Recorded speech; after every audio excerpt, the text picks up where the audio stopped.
شروع اللہ کے نام سے جو بڑا مہربان اور نہایت رحم کرنے والا ہے۔ بسم اللہ الرحمن الرحیم۔ السلام علیکم ناظرین۔ جب حضرت ابراہیم علیہ السلام کو آگ میں پھینکا گیا تو فرشتوں نے حضرت ابراہیم علیہ السلام کے بازو پکڑ کر آرام کے ساتھ بٹھا دیا۔ ایک فرشتے نے جنت سے ایک بہت ہی خوبصورت لباس لا کر آپ علیہ السلام کو پہنایا۔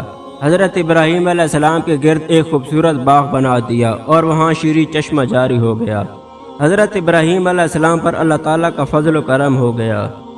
حضرت اسرافیل علیہ السلام ہر صبح و شام خدا کے حکم سے لذیذ قسم کا کھانا جنت سے پہنچاتے تھے۔ 7 دن کے بعد نمرود نے سمجھا کہ آگ بجھ گئی ہوگی۔ اونچے محل پر چڑھ کر روزانہ نمرود دیکھتا اور حضرت ابراہیم علیہ السلام کے زندہ رہنے سے خوف رکھتا کہ اگر یہ اپنے اللہ کی مدد سے زندہ نکلا تو مجھ پر اور ملک پر آفت آن پڑے گی، اور کبھی کبھی اپنے وزیروں سے اپنے یہ دل کا ڈر بیان کرتا۔ اس کے وزیر اسے تسلی دیتے کہ اتنی بڑی آگ سے تو کوئی بھی نہیں بچ سکتا۔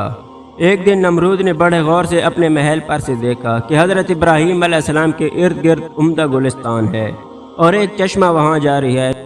نمرود بہت حیران ہوا، اضطراب اور پریشانی کے عالم میں کہا، اے ابراہیم، تجھ پر اس آگ کو کس نے گلزار کر دیا؟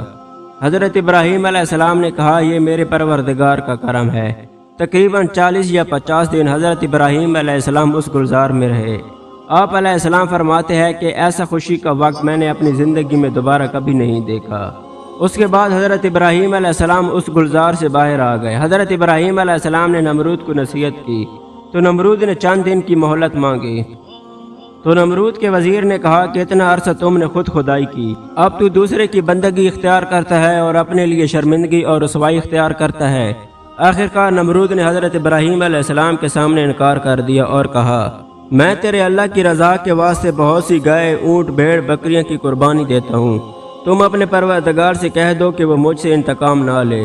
حضرت ابراہیم علیہ السلام نے فرمایا کہ ایمان کے بغیر کوئی قربانی قبول نہیں ہوتی، پھر بھی تمہارے لیے جہنم ہی ہوگی۔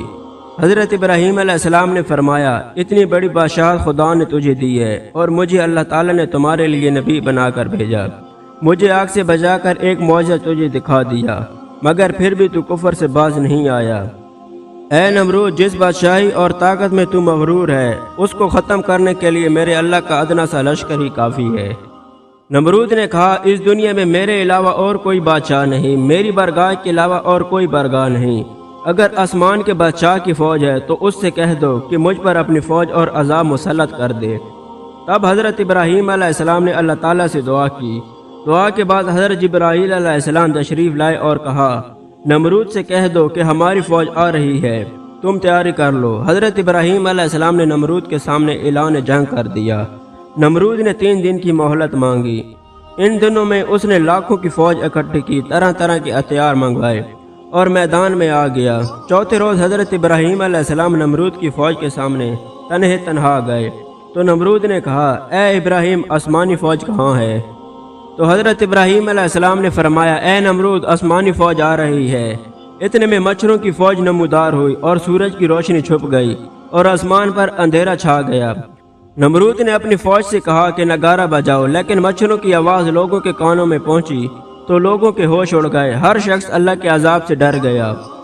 ایک ایک آدمی پر لاکھوں مچھر لپٹ گئے، ایک دم سارا گوشت جسم سے ختم کر دیا، خالی ہڈیوں کے ڈھانچے رہ گئے۔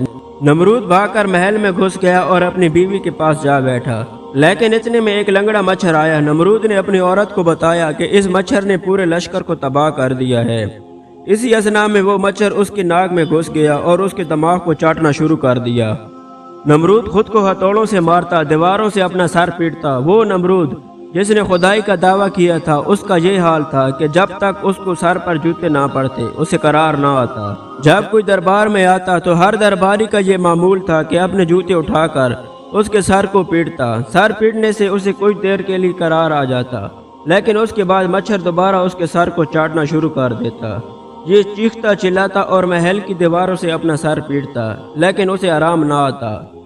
آخر 40 دنوں میں اس عذاب میں رہنے کے بعد اس کی موت ہو گئی اور وہ جہنم رسید ہو گیا۔ میرے دوستو، تاریخ گواہ ہے، جس نے بھی اپنی طاقت کے نشے میں اللہ تعالیٰ کو للکارا، اس کا انجام نمرود اور فرعون جیسا ہوا۔ ہماری دعا ہے دوستو، اللہ تعالیٰ آپ سب کو دنیا اور آخرت کی تمام خوشیاں نصیب فرمائے۔ اور ہمیں اللہ تعالیٰ کے راستے پر چلنے کی توفیق عطا فرمائے۔ امید کرتا ہوں آج کی ویڈیو آپ کو ضرور پسند آئی ہوگی، اور ہمارے چینل ورلڈ وائس کو ضرور سبسکرائب کریں۔